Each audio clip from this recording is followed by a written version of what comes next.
I'm really excited because we're going to take a look at our first survival knife from the Schrade Extreme Survival line of knives. Well, the knife arrived and I took it out of its sheath, and my first impression was a mix of surprise and disbelief. I pretty much just smiled and waved the knife around in my hand for a while, trying to figure out how in the world Schrade was able to put together such a formidable survival knife package for such a crazy low street price. And honestly, I just wanted to hang it from my belt, strap it to my leg, and go out and play in the woods.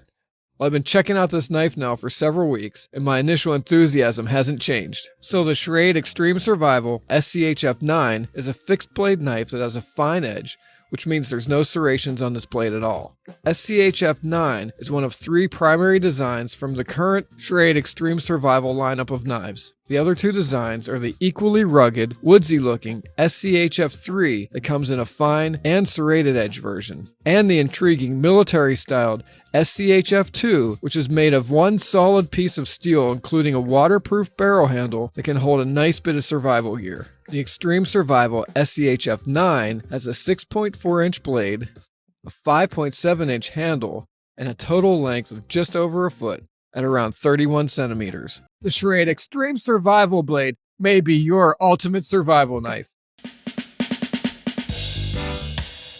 The Leatherneck-SF by Cold Steel. This Cold Steel Leatherneck-SF is a clear and obvious homage to that K-bar.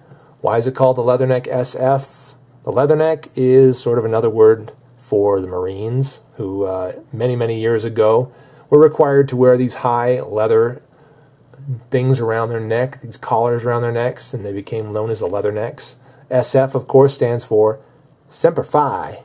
Semper Fi, baby. One difference I'll point out from the Leatherneck to the original K-bar are these double quillions, which are swept forward instead of swept back on that original K-bar. That's something important to note.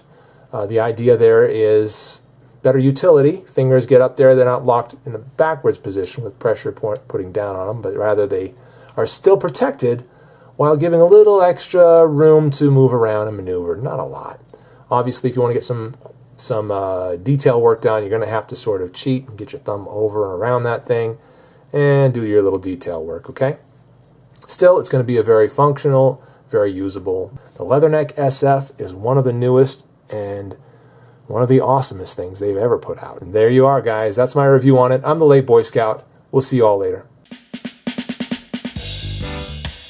In this video, we're going to be taking a closer look at a really nice 9-inch tactical knife from Smith & Wesson. We're going to do a quick unboxing, give you my impressions, and at the end, I'll let you know if Ryan recommends. Okay, let's start off with getting a little closer look at the knife itself. So, it's a dual-edged knife, so it's sharp on both sides, and I will tell you, this knife is sharp. They did a good job with this one. It does have a blood groove running down the center, and that is on both sides. As far as the grip, it does have a hand guard. Seems to be just the right size. I never feel like my hand would slip if I was to be doing a stabbing or a cutting motion. Very nice rubber grip. So this grip, I really am starting to like this. This feels really good in the hand, and then the little grooves here are definitely nice. So if you do get any kind of moisture, you still feel like you've got something to hold on to. It does have a lanyard hold, so you can throw through a string or twine or whatever it is, or a clip. As far as the blade itself, see right there, Smith & Wesson on there. As far as the blade itself, it is made of high carbon steel, black rubber wrapped handle, as we said before. It's nice. The knife has a good weight to it. I really like the balance that I feel in my hand, and I do like when I grip this knife how well I feel like I'm in control of it, and the tip is very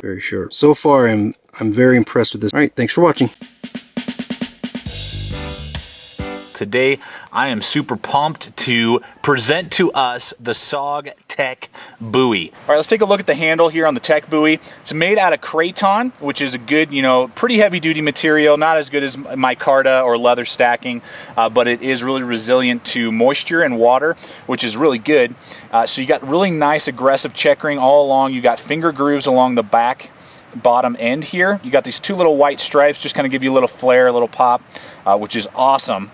Just really well-designed handle. You got a steel pommel back here with a little snap ring bolt that you can loosen. If this was ever to get loose or something, you could tighten it back down very easily with snap ring bolts, which is nice that you can do that. Or if you need to clean it off or something, so you could take it in or off. It does have the lanyard hole, which is a plus, you know, and you're going to get more, you know, action than say like a K-bar utility knife, which is definitely what this kind of looks like because of the lanyard hole. But like we've talked about with the chopping, you need to kind of file that out or use a leather one because it's kind of jagged in there and has broken my paracord lanyards because of how sharp it is inside that little paracord. Thanks for watching, everybody. Stay equipped, stay prepared. We'll see you out there. This is the Zero Tolerance 0450 CF. So you can tell this thing has a little bit of wear on it. They do not have wear on them coming from the factory. This has actually been my EDC since this knife came out, and man, I love this thing. Pocket clip position and the overall design of the knife add a nice feature in opening it. So you got the KVT ball bearing system, which is super smooth, super easy to open, but also it kind of naturally places your fingers in a way where they don't interfere with the lock bar. So some of the other knives on the market that I've seen, maybe not the best designed knives out there, is when you're holding it, your index finger or not your index finger, your middle finger or some of your other fingers are kind of pressing on that lock bar, which can make it really difficult to open because you're pressing on that detent and it just makes it difficult to kind of get it open. But this one kind of naturally places your middle finger right in the groove of that pocket clip when you're opening it up, so it keeps everything out of the way really well. And the pocket clip, no matter how hard you press on it, just the way it's situated, you can kind of see it's on the lower part right there. It's not pressing on the lock bar. So I'm pushing on that super hard. You can see it's not really messing with the detent or the ability of the knife to open up. It's another nice little touch that you see on this knife that make it such a pleasure to own and open and close. You obviously have the one-handed closing. It's really easy to do. Really smooth lock system. But that's it. Thanks for watching.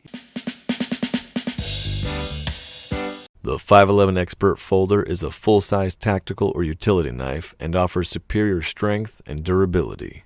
Crafted in partnership with world-renowned blade designer Mike Vellecamp, the Expert Folder is constructed from CPM S30V steel and features a 3 3/4 inch long, 4mm thick recurve edge. We've added positive grip thumb studs for maximum user control and a no-glint black oxide coating on all the hardware. A heat-treated stainless steel liner lock ensures maximum tensile strength, and G10 scale panels at the handle ensure a confident grip with or without gloves. We've included a reversible carry clip and a Torx wrench for upgrades or modifications. We've even added a lanyard hold. This is the 511 Expert Folder.